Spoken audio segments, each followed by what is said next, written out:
नमस्कार साथियों, agri with Ajay YouTube channel में आपका स्वागत है।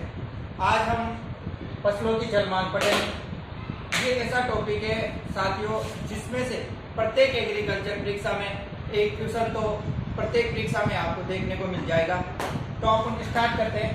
सबसे पहले देख लेते हैं कि फसलों की जलमांग क्या होती है। इसको देखो, जलमांग क्या होती है। तो फसलों को अपना जीवन चक्र पूरा करने के लिए जितने जल की आवश्यकता होती है वही उस फसल की जलमांग कहलाती है।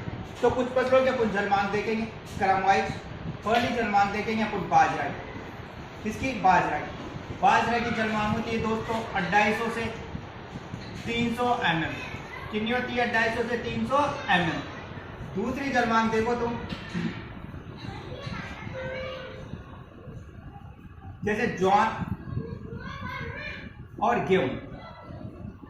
ज्वार और गेहूं की जलमांग होती है साथियों 450 से और 650। कितनी होती है? 450 से 650 mm। उसके बाद तीसरी जलमांग जो इम्पोर्टेंट है वो है कपास की जलमांग। किसकी जलमांग? कपास की जलमांग। कपास की जलमांग कितनी है? ये है 700 से 1300 mm। कितनी है दोस्तों? 700 से 1300 mm। इसके बाद अगली जलमांग अपन देखेंगे जो कि इम्पोर्टेंट है, वो है चौथी जलमांग। चौथी जलमांग है अपने पास मूंगफली की जलमांग। किसकी? मूंगफली। मूंगफली की जलमांग जहां से कपास की शुरू करी थी वहां पर एंड करनी है। इसकी है 500 से 700 mm। कितनी है? 500 से 700 mm की जलमांग है। इसके बाद अगला क्रम में आती है अपने पास धान। धान की फसल की जलमांग। धान को सबसे ज्यादा जल की आवश्यकता होती है। धान की जलमांग है 900 से 2500 mm। कितनी है साथियों? 900 से 2500 mm।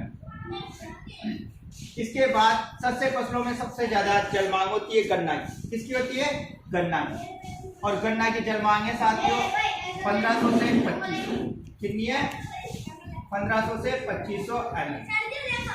2500 mm जो कि सस्ते फसलों में सर्वाधिक जलमांग है। किसकी? गन्ना की।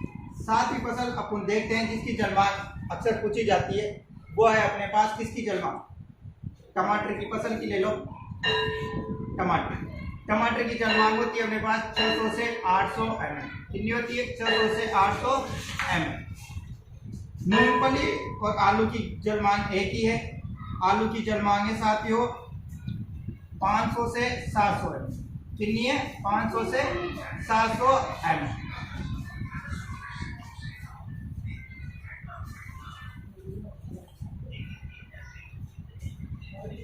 अगली जलमांग देखें। अब जलमांग से संबंधित क्वेश्चन कैसे बनेंगे वो देखो। एक क्वेश्चन इस प्रकार से बनेगा, सबसे कम जलमांग है सस्ते फसलों में। सबसे कम जलमांग है सस्ते फसलों में।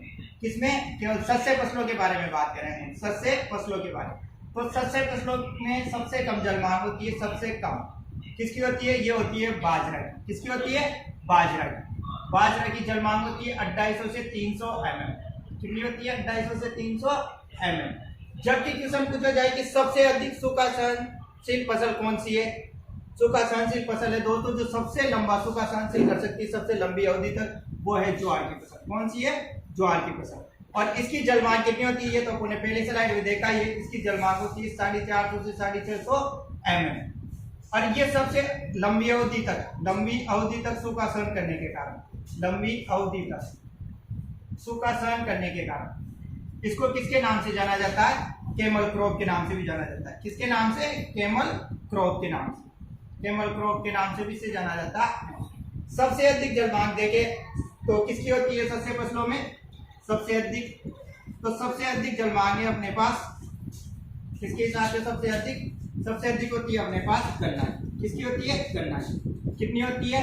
1500 से 2500 जो आपने देखी थी। अब क्वेश्चन यहाँ बनेगा कि सबसे अधिक जल की आवश्यकता किस फसल को होती है? तो सबसे अधिक जल की आवश्यकता होती है धान की फसल। किसको? धान की फसल। किसको होती है? धान की फसल। इससे अधिक जल की आवश्यकता होती है। जबकि इसकी जलमांग कितनी है? 900 से 2500 mm।